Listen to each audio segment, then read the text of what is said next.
Deputy CM Pawan Kalyan గారు ఏమో 15 ఏళ్ల పాటు మన కూటమి అధికారంలో ఉండాలి, రాష్ట్రం అభివృద్ధి చెందాలంటే ఈ 3 పార్టీలు కలిసి వెళ్తేనే రాష్ట్ర అభివృద్ధి వస్తుంది అనేది ఆయన చెప్తారు. మరొక పార్టీ వచ్చే ఛాన్స్ లేదు, వైసీపీకి జగన్మోహన్ రెడ్డి వస్తా అని పగటి కళ్ళగంటారని చెప్పంటారు. నిజంగా జగన్మోహన్ రెడ్డి గారు చెప్పేది పగటి కళ్ళేనా లేదంటే భవిష్యత్తు ఉందంటారా? సార్ ఇప్పుడు అంతకుముందు కూడా గతంలో పవన్ కళ్యాణ్ నువ్వు రాలేవు అని జగన్మోహన్ రెడ్డి గారిని అన్నారు కదా.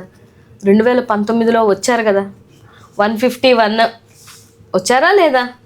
ఇప్పుడు మీరు ఇలా మాట్లాడతారు, ఆయన అలా స్టేట్మెంట్లు ఇచ్చి మీ అందు తెలుస్తాను, జాగ్రత్తగా ఉండండి, మీరు రాలేరు, భూస్థాపితం చేస్తాము ఇలా మాట్లాడతారు. అప్పుడు మేము కౌంటర్ ఇవ్వాలి కదా. 6% ఓట్ షేరింగ్ ఉన్నటువంటి నువ్వే డిప్యూటీ సీఎం అయితే 40% ఓట్ షేరింగ్ ఉండి 1,32,00,000 మంది ఓట్లేసి మమ్మల్ని గెలిపించినటువంటి, అందులో దేశంలో ఎప్పుడు ఎవరితో పొత్తు పెట్టుకోకుండా సింగిల్గా పోటీ చేస్తున్నటువంటి ఒక పార్టీ మళ్ళీ తిరిగి రాలేదా? మీకు ఊడిగం చేసుకోవాలనుకుంటే 15 సంవత్సరాలు కాకపోతే 40 సంవత్సరాలు ఊడిగం చేసుకోమనండి సార్, మాకు అనవసరం. మీరు ఎన్ని సంవత్సరాలు ఊడిగం చేసుకుంటారనేది మాకు అనవసరం. కానీ మా పార్టీ కోసం మాట్లాడుతున్నప్పుడు, ఒక డిప్యూటీ సీఎం పదవిలో ఉన్నప్పుడు, ఒక ఎక్స్ సీఎం కోసం మాట్లాడుతున్నప్పుడు కాస్త జాగ్రత్తగా మాట్లాడాలి. లేకపోతే ఇక్కడ నుంచి రీకౌంటర్లు వస్తాయి. మీరు కౌంటర్ ఇస్తారు, పోక్ చేస్తారు, మళ్ళీ తిరిగి పోక్ చేస్తే ఎళ్ళబ్బో దిబ్బమని ఏడుస్తారు. అవకాశం ఎందుకు ఇవ్వాలి మీరు? ఇప్పుడు మీరు ఓ మంచి పదవిలో ఉన్నారు కదా, ఉన్నారా లేరా? మరి మీరు అలాంటప్పుడు మీకు నచ్చినప్పుడు కూటమిలోకి వెళ్తారు, నచ్చలేనప్పుడు కూటమిని మళ్ళీ మీరే ధిక్కరించి మాట్లాడతారు, మళ్ళీ నచ్చి కావాలనుకున్నప్పుడు మీరే వెళ్తారు. ఎన్ని ఆయన నిందలు వేసాడండి. భవిష్యత్తులో మళ్ళీ ఏమైనా బయటకు వచ్చే అవకాశం ఉందంటారా పవన్ కళ్యాణ్ కూటమి నుంచి? ఏమో మరి, ఆయన ఆలోచన విధానం అంత స్ట్రాంగ్ గా మాట్లాడతాడు. 15 సంవత్సరాలు నాతో పాటు మీరందరూ మోయండ్రా కాడి అంటే, మోసేవాళ్ళు మోస్తారు, మోయలేని వాళ్ళు మోయరు. లేదు లోకేష్ బాబు గారిని ఏమైనా సీఎం చేస్తే పాపం ఇక్కడ ఈయన సీఎం అవుతాడని వాళ్ళు మనోభావాలు దెబ్బతిన్న వాళ్ళు ఆయనకి వెళ్ళి ఏమన్నా నాయనా మన కాపు సామాజిక వర్గాన్ని కాపాడు తండ్రి, లేకపోతే ఇది పరిస్థితి అని అనుకుంటే ఆయన బయటకు వస్తే రావచ్చేమో మేబీ. ఇప్పటికే పవన్ కళ్యాణ్ గారు గతంలో ఒక మాట అయితే చెప్పారు, ఎన్నికల ముందు జగన్ ని నగాపాతాలను తొక్కుతా అన్నారు, తొక్కేశారు అనేది జన సైనికులు చెప్తారు.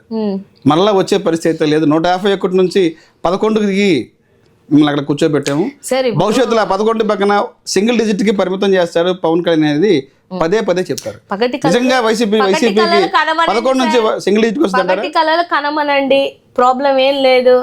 2 చోట్ల ఓడిపోయినటువంటి వ్యక్తిగా మీరు ఇవాళ 21, 22 సీట్లు వచ్చాయి. నేను మంచిదే, నేను పాజిటివ్ గానే చెప్తున్నాను. 100% స్ట్రైక్ రేట్ అని చెప్తారు పదే 100% స్ట్రైక్ రేట్. అదే అంటున్నాను. పోటీ చేసిన 22 సీట్లలో 22 గెలిచినండి.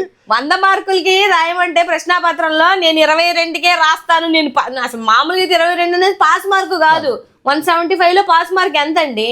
ఎంత? సరే మీరు ఏదో చెప్పారు, మాట్లాడారు, మీ మాటకి నేను పాజిటివ్గానే రెస్పాండ్ అవుతున్నా, నెగిటివ్గా ఏం అనట్లేదు. సో మీరు మమ్మల్ని అధపాతాళానికి తొక్కాలనే ఉద్దేశంతో వచ్చారు. సో మీ రాజకీయ లబ్ధుల కోసం వచ్చారు.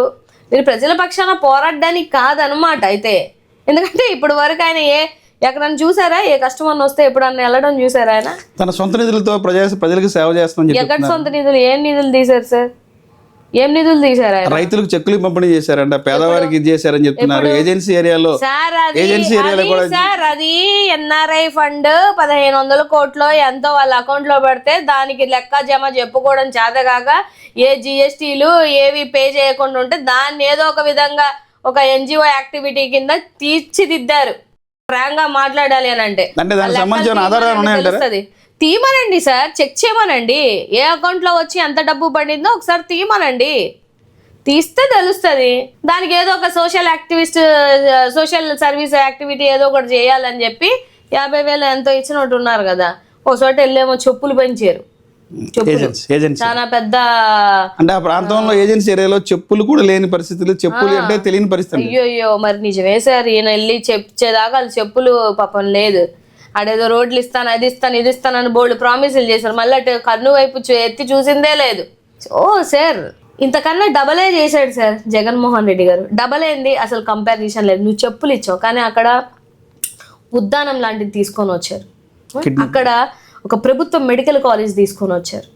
సో అది రీసెర్చ్ సెంటర్ డెవలప్మెంట్ అంటే, అది డెవలప్మెంట్. చెప్పులు ఇచ్చేసి రూపాయి ఖర్చు పెట్టి 1000 రూపాయల ప్రమోషన్స్ నిజంగా మా జగన్ అన్నకి చేత కాదు.